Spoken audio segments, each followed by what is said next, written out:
Boa noite. Mais uma vez aqui entrevistando os candidatos a governadores. Hoje é o Márcio Bittar. Importante para nós nessa caminhada é chegarmos ao final e entrevistarmos todos os candidatos a governo do estado do Acre, para que a população possa ter conhecimento sobre as suas propostas, o que pensa cada um e decidir no dia 2 de outubro por um voto consciente. Entrevistamos também todos os candidatos ao Senado, sabe? E o Senado é 8 anos, é uma responsabilidade dobrada, então nós estamos dando a nossa contribuição.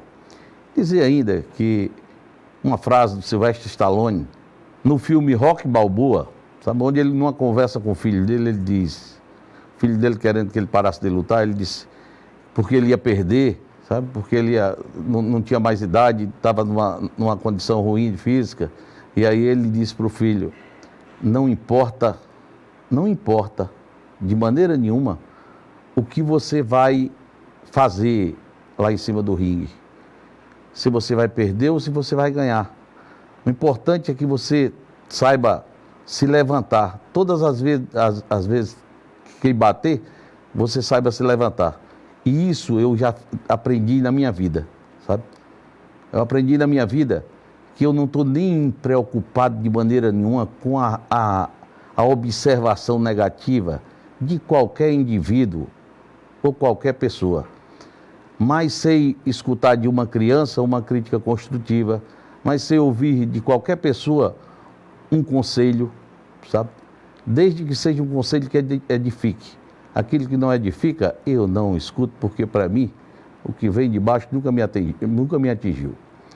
Então, dizendo isso, eu quero dizer para vocês, vamos cumprir a nossa missão, que é de bem servir, que é de conversar, que é de seguir em frente, que é de construir, sabe, o nosso dia a dia em cima do trabalho, que dignifica a nossa honradez, que dignifica o nosso amor ao próximo. Isso é que é importante para mim. Isso é que é importante para a minha vida, para a vida com os meus amigos, para o relacionamento com as pessoas que eu quero bem. Vamos agora conversar com o nosso senador Márcio Bittar. Seja bem-vindo, senador. Muito obrigado pelo privilégio de poder estar aqui com você. Nos vimos lá no debate e hoje aqui poder conversar um pouco mais a respeito do que a gente pensa para o Acre, para o Brasil. Estou à sua disposição. Márcio, vamos começar pelo Brasil. Nosso presidente da República, ele vai ser reeleito? Alex, há 4 anos, na época dessa, eu já tinha declarado meu apoio ao presidente Bolsonaro pelas pautas que ele representava e representa. A visão já que ele manifestava sobre segurança pública, eu venho dizendo há muitos anos, é um tema que eu estudo. A segurança pública, ela, em primeiro lugar, o que contribui para ela é punição. Não é exclusivamente, mas fundamentalmente, mais importante do que tudo, é um Estado em que o poder funciona e, portanto, o crime, o assassinato, o estupro não compensa. O cara sabe que vai ser pego e, ao ser pego, vai pagar. Então, o motor da criminalidade é fundamentalmente, repito, não exclusivamente, mas fundamentalmente é o sentimento de impunidade. É o que a gente assiste, o cara matou alguém, daqui a pouco, 2, 3 anos, está no meio da rua. Você tem casos, por exemplo, de homens que mataram a sua companheira e que, poucos anos antes, tiveram casos semelhantes e fugiram, saíram das garras da lei. E aí a pessoa pensa assim, caramba, se essa pessoa tivesse pagando a pena daquilo que fez já no passado, não teria assassinado a companheira agora, a mulher agora e tal. Então, esse sentimento de impunidade é o motor principal da violência. E isso o Bolsonaro, desde o começo, mostrou como ele é favorável ao endurecimento do sistema para combater o crime, combater o criminoso. Pensar mais na vítima do que mais no bandido, como a nossa lei parece que pensa mais no bandido do que na vítima. Os valores cristãos, que são fundamentais. Quer dizer, eu já disse várias vezes, mais importante do que programa de governo é caráter. É o que vai mostrar se você tem compromisso com aquilo que você está dizendo ou não. Se a vida da pessoa não comprova as teses que ela professa, que ela defende numa campanha, ele pode muito bem estar com um programa encomendado, interpretar o programa na campanha, até chorar no programa, mas na realidade ele não tem compromisso com aquilo. Às vezes eu brinco, falando sério, dizendo o seguinte: o problema de alguns cristãos não é desconhecer a Bíblia, é desconhecer caráter. Então você tem cristão que conhece a Bíblia, mas não conhece caráter. Então ele conhece a Bíblia, mas ele acaba fazendo aliança com grupos de esquerda, por exemplo, que são frontalmente contra valores cristãos. Como é que alguém que conhece a Bíblia faz aliança com aquele que defende o aborto? Como é que quem conhece a Bíblia faz aliança com aquele que frontalmente trabalha contra os princípios cristãos? Então o Bolsonaro, ele já representava, para mim, na pré-campanha de 2018, o homem que falava daquilo que toca a mim. Para a Amazônia, por exemplo, o mundo inteiro, ele passa horas, seminários e mais seminários, falando da floresta, todo dia, nos jornais locais, inclusive, isso tomou conta. Mas e os homens e mulheres que moram aqui? Quem se preocupa com eles? Nós nos tornamos a região mais pobre do Brasil. Quer dizer, o norte tomou o lugar do nordeste. Então, o que adianta para nós, para os homens e mulheres que habitam esse território, né, imenso, que é o norte do Brasil, o que está valendo para nós estarmos num tesouro da humanidade, vivendo pobre como vivemos? Metade do Acre é pobre. Você tem mais pessoas hoje vivendo de bolsa assistencial do governo federal do que gente com carteira assinada. Qual é o homem que assumiu a presidência que demonstra coragem para enfrentar esse dilema, dizendo ao mundo, ao Brasil rico e ao mundo rico, que qualquer solução para a Amazônia tem que envolver principalmente homens e mulheres que vivem nessa região? É o Bolsonaro. Então, assim, eu sou eleitor do Bolsonaro, eu sou apoiador dele no Senado da República, entendo que o parceiro não é aquele só das horas boas. É claro que você ajuda a eleger um presidente, um governador, um prefeito. É claro que ao longo de 4 anos ele vai passar e vai ter que tomar atitudes que vão desagradar alguém, setores. Mas se você ficar ao lado dele só na hora boa, você não é aliado, você é um oportunista. Então, nos piores momentos do mandato do presidente Bolsonaro, foram os momentos em que mais eu me posicionei ao lado dele, porque eu entendo que o aliado, o parceiro, é do período inteiro, não é só da hora boa. Na hora boa aparece todo mundo e tal. Eu acredito na eleição dele, eu acho que é inegável que a eleição está polarizada, e eu estou com a opinião, que eu acho que a maior parte das pessoas estão, de que ela vai para o segundo turno e vai entre o Bolsonaro e Lula. Esse é um cenário, eu acho que bastante previsível. E eu estarei, isso acontecendo, eu estarei na campanha dele no segundo turno, como estive em 2018. Eu sempre falo para ele que ele ganharia a eleição no Acre, a gente pedindo ou não, como agora de novo. O orgulho que eu tenho, junto com o Coronel Ulisses, eu viajei para o interior do estado, pedindo voto para ele no segundo turno. Eu lembro que em Feijó e Tarauacá, foi um lugar que ele ganhou por pouco e perdeu por pouco. E eu lembro que lá, especificamente, eu fortaleci muito uma mensagem. Falei, olha, o presidente Bolsonaro deverá ser eleito. E ele foi aqui, tinha sido o terceiro mais votado, né, o terceiro estado mais bem votado proporcionalmente. Eu digo, isso ele não vai lembrar. Agora, se nós dermos a maior votação para ele no Acre, ele vai lembrar. É como ele lembra. Você vê que o vídeo que ele gravou, pedindo votos para a Márcia, que é a candidata ao Senado dele, ele menciona isso, né? Por quê? Porque não tem como a pessoa esquecer o Estado, embora proporcionalmente poucos votos, mas foi o Estado que deu a maior votação proporcional para o presidente Bolsonaro. E ele recompensou no mandato. Inclusive mandando para cá muito dinheiro opcional, que não eram de emendas obrigatórias, né? Então eu tenho orgulho de apoiá-lo, acho ele um brasileiro fantástico, eu nunca vi alguém na presidência sofrer a perseguição que esse homem sofre e suportar tudo isso. É porque tem Deus, de fato, guiando, né, e dando essa força. Então é isso, acho que a eleição vai para o segundo turno, é a lógica, né? E eu, claro, estarei com ele como eu estive na campanha passada. Você é amigo da família, né? Você é amigo da família do Bolsonaro. Você dá com os filhos, você dá com ele. Tem trazido para o estado do Acre, tem acompanhado a agenda dele, tem trazido muitos recursos aí como relator do orçamento, como parlamentar que você é. Para o estado do Acre, a importância do Bolsonaro nessa reeleição? Eu acho que é a total. Eu digo, não é de agora, para o Acre, o voto para presidente é o voto mais importante. Você pode eleger o governador que você quiser, o senador que você quiser, a bancada federal que você quiser, a Assembleia Legislativa, a mesma coisa. Se você não tiver o governo federal envolvido com o Acre para solucionar os maiores problemas que nós temos, eu repito, o maior desafio que a política tem é dar condições para o Acre crescer economicamente. Nós precisamos prosperar, gerar riqueza. Como diz sempre Narciso Mendes, que gosta de lembrar, do Roberto Campos, nós temos riqueza em potencial.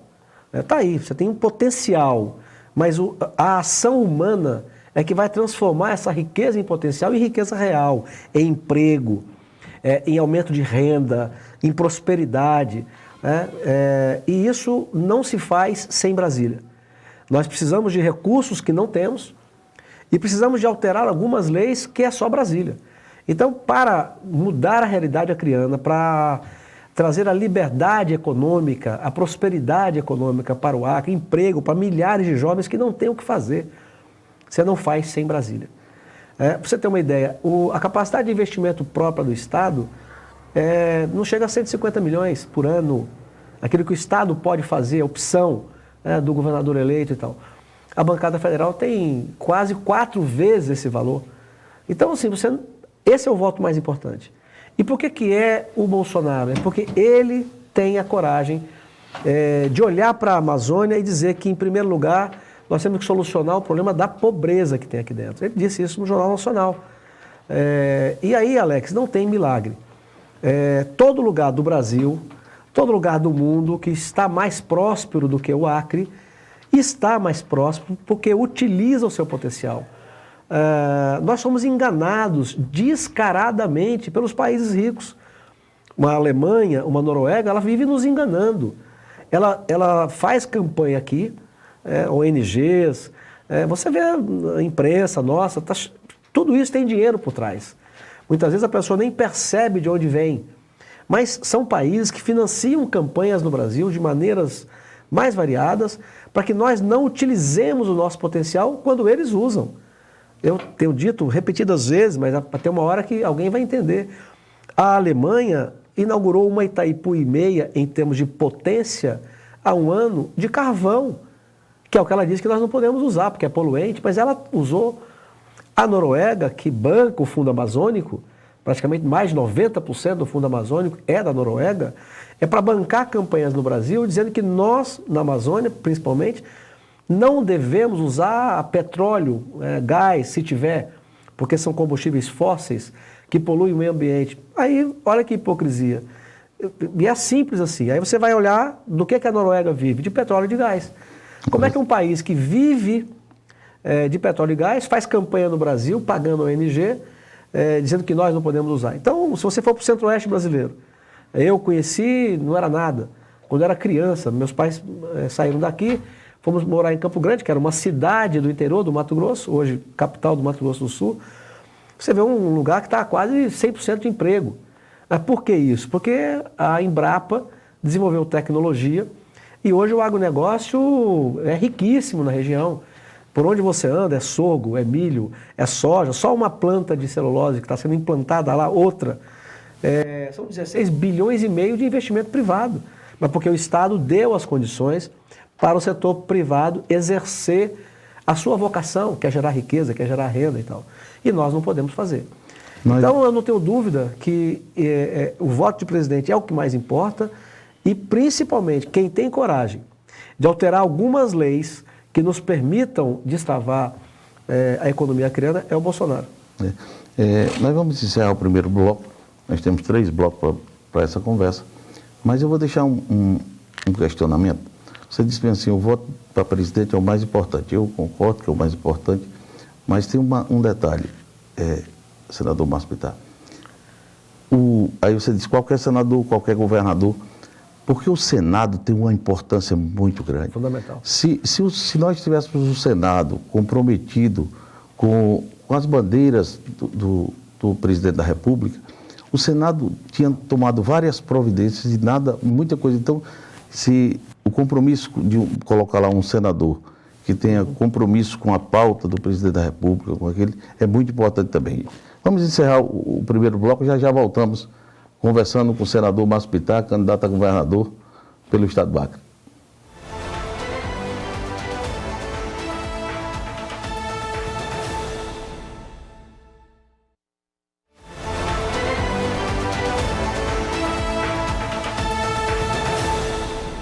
De volta no segundo bloco, conversando aqui com o senador Márcio Pitar, candidato a governador pelo estado do Acre.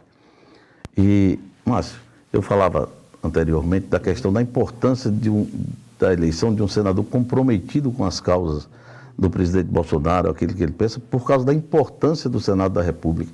Nesse episódio com o Supremo Tribunal Federal, o Supremo muitas vezes ultrapassando os limites, que é do Congresso Nacional, e o Senado podia estar dando um basta em tudo isso. Concordo. E o que você acha? Você tem toda a razão. Vou repetir, você mencionou uma relação minha com a família do presidente Bolsonaro. Eu, com toda humildade, mas falando honestamente, com humildade e honestamente, não acho que é uma amizade. Agora, o que tem da família Bolsonaro comigo é um respeito, credibilidade. Quer dizer, eu nunca fui ao governo, qualquer ministério, pedir nada pessoal. Não estou dizendo que é ilegítimo, não. Estou dizendo que eu fiz uma opção. Por exemplo, nem os cargos federais do Acre eu fui atrás de pedir. Não é desdém. Alguém que está me assistindo, por exemplo, que almeja um cargo federal no Acre, pode até me interpretar mal. Mas foi uma opção minha. O que eu entendi? Eu entendi o seguinte: eu preciso me preservar para pedir coisa grande para o Acre. Se eu for participar que é legítimo, não estou criticando. Se eu for participar da reunião para discutir quem vai indicar o INCRA no Acre, quem vai indicar o IBAMA no Acre, quem vai indicar... É legítimo, eu repito, mas eu fiz uma opção. Falei com o meu amigo Petecão, tenho o maior carinho pelo Petecão. Falei, Petecão, eu me sinto representado pela bancada. Reúnam-se, o que vocês decidirem, está tudo bem. Veja, eu entendo que qualquer pessoa que ocupe um cargo federal no Acre vai me respeitar como senador, como acriano, como alguém que está preocupado em fazer um trabalho para ajudar o Acre, né, e tal. E eu vou me preservar, ao invés de ir no governo federal, para pedir um cargo federal, para pedir coisas importantes para o Estado. Por exemplo, o presidente Bolsonaro, é uma decisão dele. É importante que isso seja dito por uma questão de justiça, de gratidão. Esses 218 milhões de reais de governos e de emendas passadas eram emendas de bancada, na época em que emenda de bancada era igual a nota de R$3, não valia nada. Os políticos, quando estávamos no Congresso, era mais para você chegar no Estado e dizer que você fez, olha, eu botei emenda, mas aquilo não tinha obrigação de ninguém liberar. Então era nota de R$3. Portanto, ele autorizar 218 milhões de reais é a opção dele. Ele quis fazer isso para o Acre. Então vamos lá. O governador do Acre entregou 100 máquinas lá na Arena da Floresta. De onde veio esse dinheiro? 100% do governo federal do Bolsonaro. Nós estamos fazendo a obra, que também é de lá passada, lá do entorno de Brasileia para Itaçolândia, 10 quilômetros de asfalto, uma ponte de 260 metros. É uma opção do presidente Bolsonaro. Ele quis, ele não era obrigado. Eu ando aí, agora fui a Porto Acre, estive em Brasileia, em Ramal, em Itaçolândia, vi. E parabéns ao Petrônio, do Deracre, né? Eu imputo o Petrônio um homem que entrega resultado. Eu tenho confiança de colocar muito dinheiro para o governo do Estado lá, porque eu sei que ele não tem hora para trabalhar e ele dá conta do recado. Então, parabéns, o trabalho está muito bem feito. Mas de onde veio esse dinheiro? 90 e tantos milhões? Do Bolsonaro. Isso é opção do Bolsonaro. Repito, então... Agora, e você então vai ganhando a confiança para pedir coisas desse tamanho. Eu lembro que esse negócio das máquinas, foi o Wagner Salles que me chamou a atenção. Eu estava em Cruzeiro do Sul e disse, Márcio, a empresa que vendeu as máquinas vai tirar porque não estão pagando. Estava atrasando muita emenda e tal.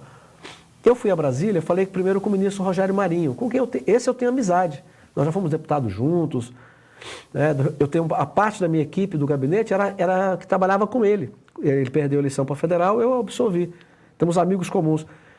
E o Rogério me disse, lá do Rio Grande do Norte, terra do Narciso Mendes, hoje disputa lá o Senado, tomara a Deus, eu torço por ele que ele ganhe. Se ele ganhar, vai ser um leal defensor da política do presidente Bolsonaro no Senado. O que ele me disse? Ele falou, Márcio, a Casa Civil não está pagando. Eu digo, mas você pode, a meu pedido, mandar para a Casa Civil? Eu vou lá depois. Ele falou, não, posso. mandou para a Casa Civil. Eu fui e conversei com a ministra Flávia, que hoje é candidata ao Senado, também com muita chance de ganhar, lá em Brasília, e com o ministro Ramos, o general, que também eu criei relação. E liberaram. Quer dizer, é um pedido. E ele, o presidente, com demanda do Brasil inteiro, sem ter condições de atender nem um terço, ele fez opção para atender o Acre. Então, isso, ao invés de eu estar pedindo um cargo federal para mim, eu ia atender uma pessoa, certo? Que merece. Claro, eu tenho amigos que precisam, que merecem, que têm capacidade. Claro que eu gostaria de atender, mas, de certa maneira, eu estaria gastando um pouco um prestígio que eu poderia usar numa hora para salvar, por exemplo, 218 milhões de reais.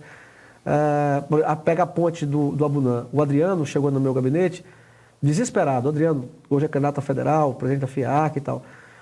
Senador, acho que não tem rubrica orçamentária para a ponte. Eu falei, não é possível. Eu fui olhar, tinha só 1 milhão, mas faltavam 23 milhões para concluir o serviço, que é a cabeceira do lado de lá. O que aconteceu? Eu fui no DENIT, eles colocaram mais 15 e eu fui no relator, eu consegui mais 7, 8, aí com o petecão. Eu sempre menciono isso porque é a verdade. Então, assim, criei com a família uma relação de confiança. Eles sabem que eu sou um aliado fiel, leal. Eu sou aliado da agenda. Então, eles não precisam se preocupar comigo. Até numa brincadeira que eu fiz com o Flávio Bolsonaro, que é meu colega no Senado, o Globo fez um ranking, né, dos senadores mais leais. Eu apareci com 100%, ele com 95%. Eu falei, quando foi que você votou contra seu pai, rapaz? Sei lá, uma votação qualquer lá e tal. Então, vou te repetir o que o Flávio disse na reunião que estávamos com o Gladys Cameli, com o Bistene, com o Lívio, com a Márcia, com o João Paulo, meu filho. Ele falou, olha, primeiro, o mais importante é a eleição do meu pai. Depois é o Senado. E aí, coincidindo, então, com a pergunta que você fechou o bloco anterior. O presidente Bolsonaro tomou consciência, já em 2019, que ao se preparar para um possível segundo mandato, teria que mudar o Senado. O Senado é, do Congresso, a pedra, o calcanhar de Aquiles do presidente. O presidente se elegeu com uma pauta de direita e conservadora, mas o Senado eleito é um Senado de esquerda, que inclusive tentou caçar o presidente naquela CPI que era contra o presidente, não era para averiguar desvio, porque se fosse para averiguar desvio, ia averiguar do Nordeste, não era para averiguar desvio, era para caçar o presidente. Então ali é o problema do presidente. Nós temos o Supremo, que há muito tempo ultrapassou todos os limites da sua capacidade. Veja, o Congresso votou, aprovou um projeto para ter o voto impresso, que não é a substituição, não é aquela coisa do papel, é um comprovante, que aperfeiçoa o sistema. A interferência do Supremo foi tão grande que a lei do Congresso virou letra morta.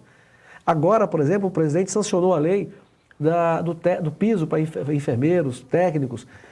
Diferentemente de você achar correto ou não, foi aprovado, foi sancionado, o Supremo entrou no jogo e cancelou. Suspendeu. Foi. Então, ele está mandando. Ele não está interpretando apenas a Constituição, ele está indo muito além disso.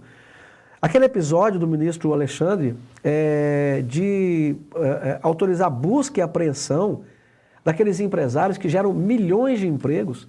Quer dizer, onde é que está o direito à privacidade, o direito à opinião? O que fizeram com o deputado Daniel, independente de eu concordar com o que ele disse ou não, ele era inviolável como deputado federal. O cara foi preso. Então, se acontece isso com um deputado federal, se acontece isso com o dono da Havan, que tem milhares de empregos, então qual é a segurança que cada um de nós temos? Quem é de nós, no particular, no grupo de WhatsApp entre um e outro, que não esculhamba com alguém? Você vê um governador fazendo uma coisa, você esculhamba. Meu pai, coitado, meu saudoso e amado pai, quando ele ia para a estrada de Sena Madureira, que ele via buraco, ele esculhambava com a vida do governador, qualquer que fosse o governador que tivesse no mandato. Então imagina, se tem o WhatsApp, e o governador vai escutar um troço desse, e vai acionar o TJ para prender meu pai, para tomar... Pensa que loucura. Então, o presidente Bolsonaro, por incrível que pareça, é a porteira que nos separa da Venezuela, do mundo autoritário. Quem hoje no Brasil, e é incrível como a esquerda domina os meios de comunicação, que ela diz o oposto do que ela é. Ela defende outro regime, não é o democrático. O sujeito que está... que é o último anteparo que nos separa da esquerda, de uma Venezuela, chama-se Bolsonaro. É ele que defende a liberdade. É ele que foi dizer que o que o Supremo fez com os empresários é um absurdo. Tanto que ele homenageou os empresários, convidando todos eles para estarem com ele no dia 7.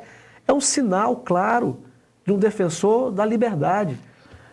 Agora, o Senado resolve para ele dois problemas. O do próprio Senado e o do Supremo Tribunal Federal. Muitos me perguntam por que o Senado não caça um ministro? Porque muitos senadores têm processo lá dentro. Não é o meu caso, mas muitos têm lá dentro. Enfim, então não são seres supremos. Né? É o Supremo Tribunal Federal, mas feito por homem de carne e osso. E está na cara que há um ativismo judicial que, na prática, impede o presidente eleito de governar o Brasil. Uma coisa, senador, que é importante que eu vejo, precisa, tudo isso, não tem nada que aconteça que não sirva para a gente tirar uma situação disso, tirar uma análise disso. E tudo isso que está acontecendo, eu acho que precisa de uma grande reforma, né? Precisa. O próximo presidente tem que ter fazer uma grande reforma nesse país, principalmente nesse sentido. Colocar as coisas como elas têm que ser. Precisa, eu acho que nós temos que criar, eu até apresentei um projeto, eu nem lembro mais, mas criando filtros maiores, né? Na prática está sendo demonstrado que do jeito que estamos escolhendo os membros do Supremo Tribunal Federal, é possível você transformar o Supremo Tribunal Federal num órgão que, além de cumprir o seu papel, que é de ser o guardião da Constituinte, da lei maior do Brasil, de interpretá-la, ele passe a usurpar outro poder, que é o que está acontecendo. Eu me lembro muito bem do ex-governador Jorge Viana, quando senador, ele teve uma frase que para mim assim, mostra muito a natureza da esquerda, autoritária. O que ele disse naquela época? Ele disse, olha, só faltava agora, isso está gravado, só faltava agora o Supremo, as pessoas que nós indicamos, trabalhar contra a gente. Olha a loucura. O que esse pensamento traduz? Traduz a clara percepção de um segmento político, que é uma organização de esquerda internacional, que entende que aquele que ela indica precisa estar ao lado dele. Então, isso, na prática, está provado que a maneira como estamos indicando membros do Supremo Tribunal Federal, ela é frágil. Então, nós precisamos buscar onde é que está essa fragilidade para fechar. E isso o presidente tem como resolver muito se ele, nessa campanha, eleger senadores da República pelo Brasil afora, como é o caso aqui no Acre, que ele apoia a Márcia. A Márcia, primeiro que muitas pessoas me perguntam o que é que eu estou fazendo, minha campanha. E eu respondo, Alex, que existem coisas para mim que estão acima de ganhar ou de perder uma eleição. A minha honra, meu caráter, a minha dignidade. E tudo que eu disse isso. Eu não estou falando nada que eu não tenha dito. O que eu puder fazer para honrar a Márcia, que é a mãe de meus filhos, eu estou fazendo e vou continuar fazendo. Até porque a conheço. A Márcia é uma cristã que talvez não. Você tem outros políticos que possam conhecer a Bíblia mais do que a Márcia. Tenho certeza que tem. Mas eu não sei se tem caráter. Porque eu conheço cristão que conhece a Bíblia mais do que a Márcia, mas não tem caráter. O cristão que faz acordo com o PT, que defende aborto, não é um verdadeiro cristão. Então ele conhece a Bíblia mais do que a Márcia, mas não tem caráter. A Márcia, ela pode não conhecer tanto a Bíblia, mas ela tem caráter. A hipótese da Márcia eleita, negociar os princípios dela, por quem quer que seja, é zero. É zero. Eu conheço. Então ela merece de mim tudo que eu possa fazer. Ela está numa candidatura, ela apoia a Mara, não tem problema. O que eu faço, eu não posso sair de um movimento, seja eleição, seja o que for, com o filho meu, podendo me olhar decepcionado, que eu tivesse não defendido a mãe deles na hora que ela precisou, quando ela me defendeu em toda a vida, e continua defendendo. Portanto, eu não podia assistir o massacre que ela sofreu sem me posicionar, sem ficar ao lado dela. Ah, mas eu vou sair desgastado da eleição? Alex, irmãos, irmãs que estão me assistindo, isso para mim é menos importante. O mais importante é honrar quem me honrou a vida inteira.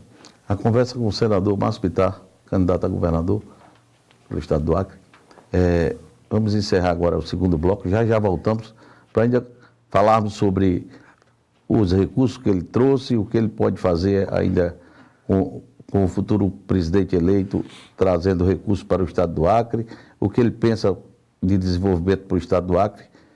Já voltamos.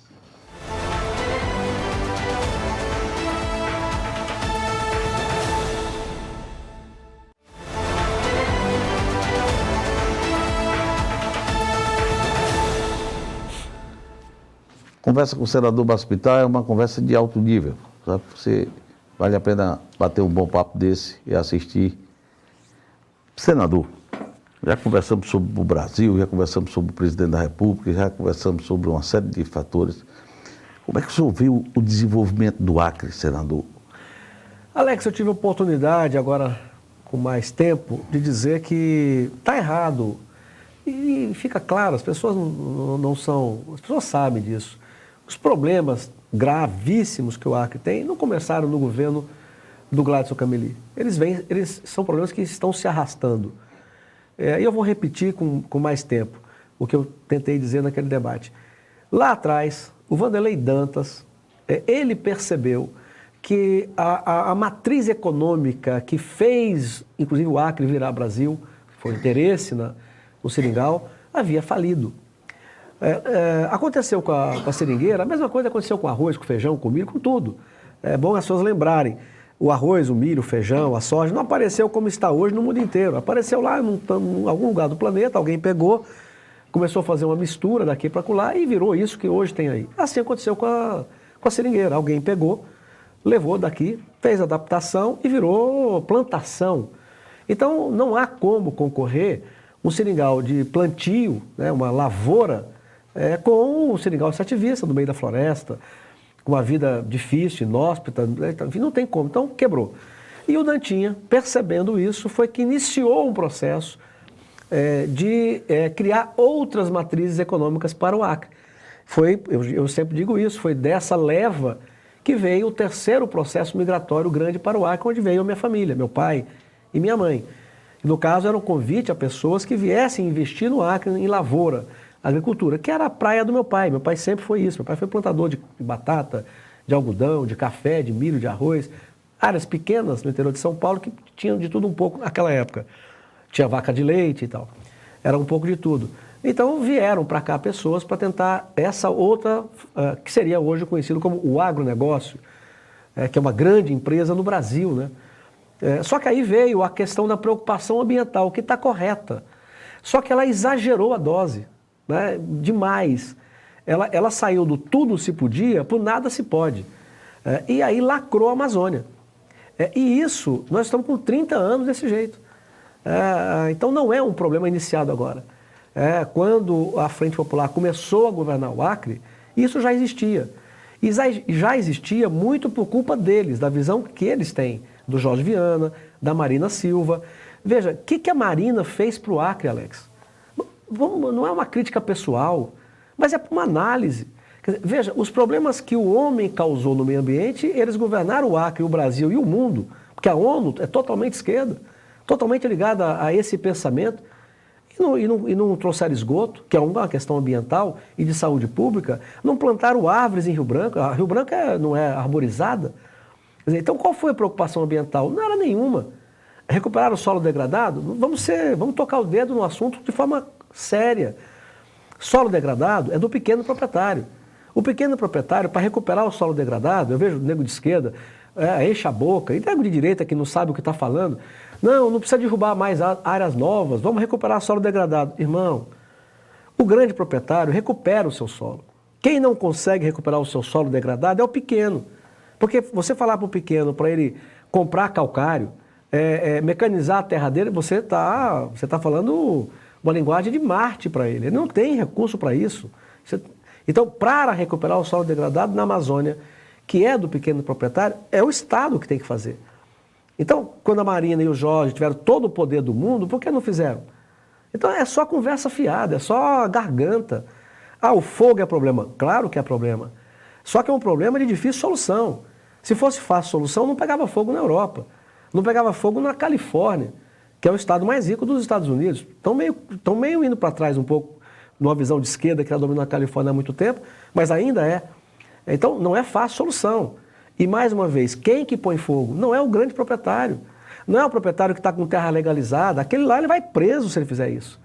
Ele fica crime inafiançável. Mais uma vez, quem é que utiliza essa prática oriunda dos índios, culturalmente oriunda dos índios, e que ainda utiliza por sobrevivência? Mais uma vez, o pequeno proprietário. Por quê? Porque ele não tem estrutura econômica para não queimar. Quer dizer, o hectare dele, 1 hectare, meio hectare, ficou sujo, ele roça com a mão, porque ele pode fazer isso, com a sua própria força física, e queima. Ele não tem dinheiro para fazer outra coisa. Então, você quer de fato encarar o problema do fogo na Amazônia? O mundo quer? Então ajude financeiramente o pequeno proprietário. Não tem como, senão fica apenas uma conversa mole, né? E depois de tudo isso, para onde foi a Marina? Para São Paulo. Quer dizer, o Acre faz a Marina é o que é, virou ministra, vai ser deputada federal para São Paulo, não tenho dúvida, e vai embora. E ela fazia parte do grupo, por exemplo, naquele debate, né, o Jorge Viana, mais uma vez, de forma... Eles devem ter passado umas 4 horas imaginando o que ele ia fazer comigo, né? Eu fui imaginando. O que ia fazer? Não, diga que o Márcio é do Mato Grosso.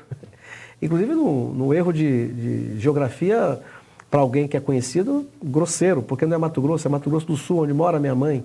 Né? Então, Mas o que ele tentou dizer? É que eu não sou bem acriano, né? Mas eu acho que talvez eu trouxe mais dinheiro para o Acre no mandato de Senado do que ele, no mandato dele. Né?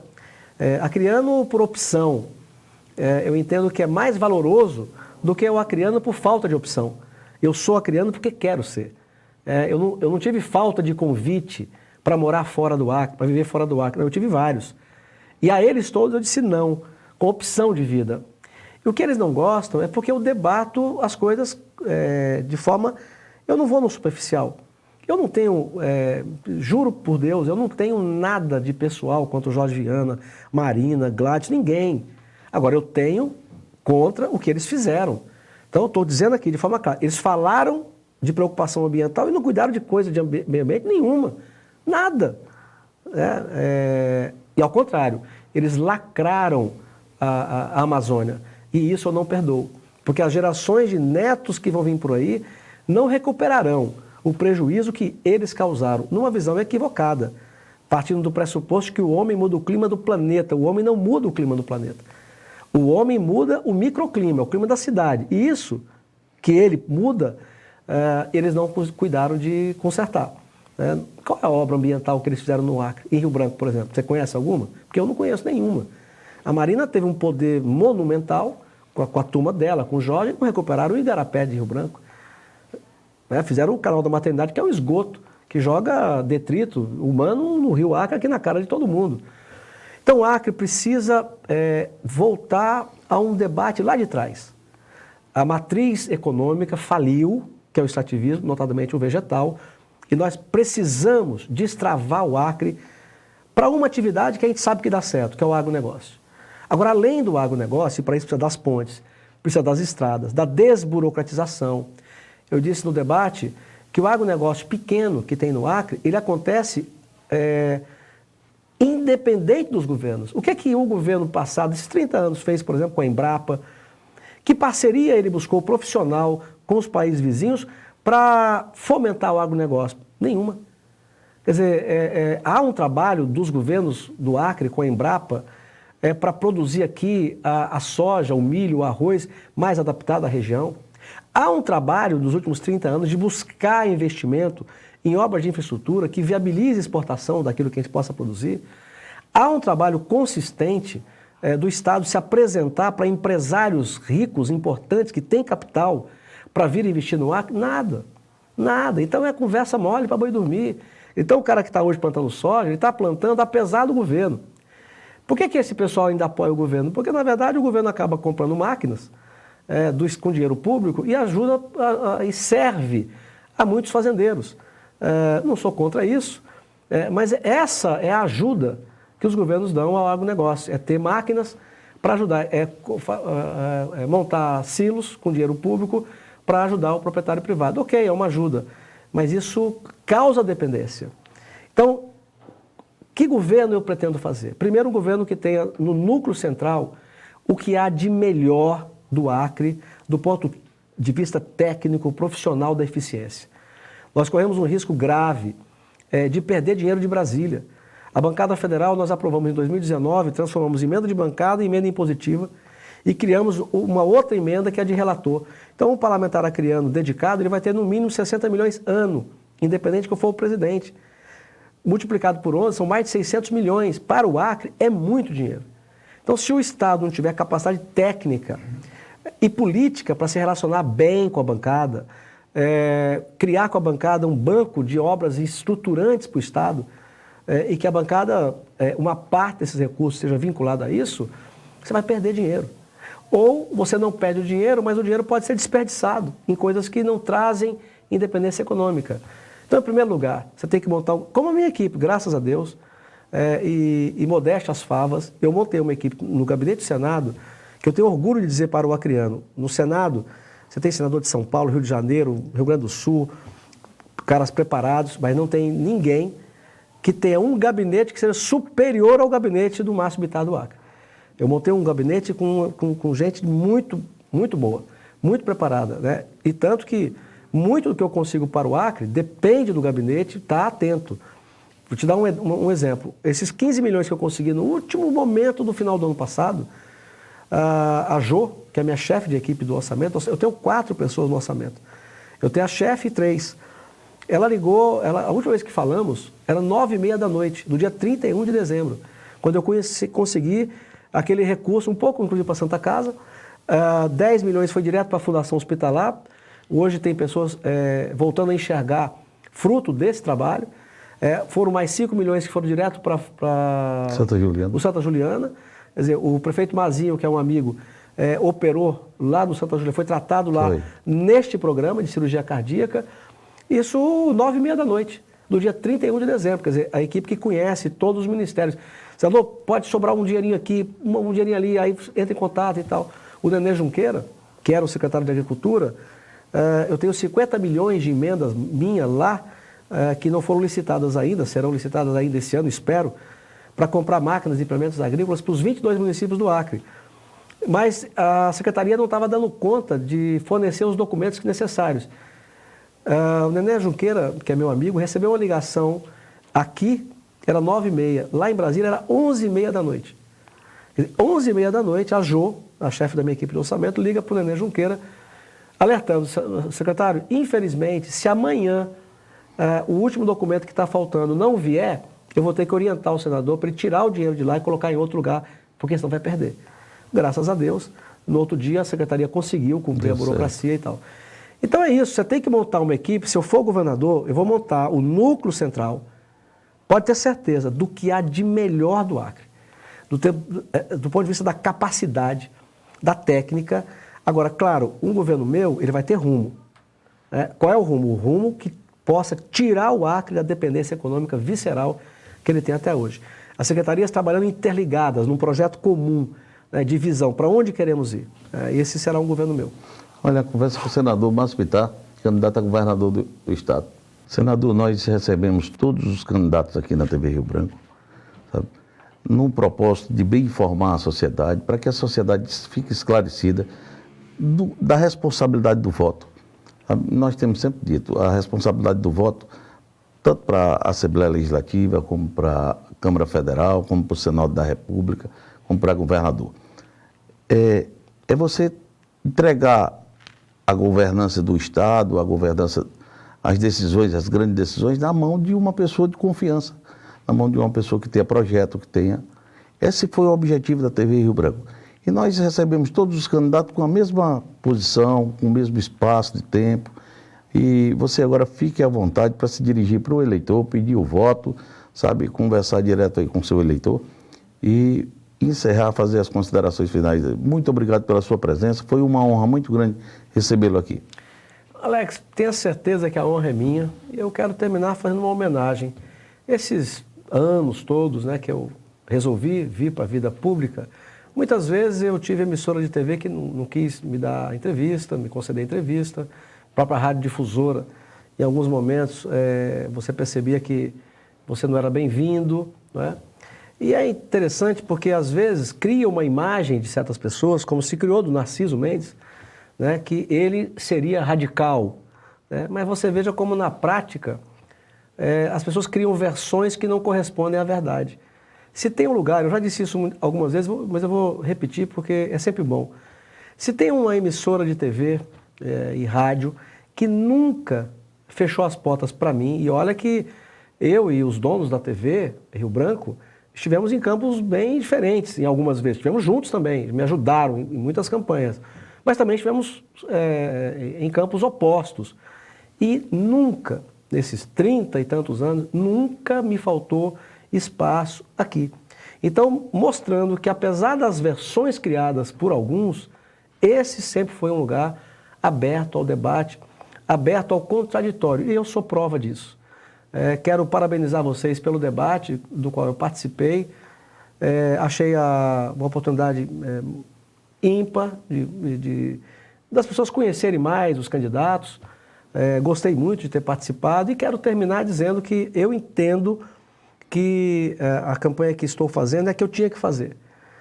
Deus sabe as minhas razões.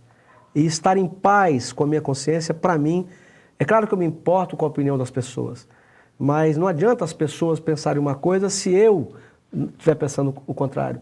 Em primeiro lugar, eu tenho que estar em paz comigo mesmo.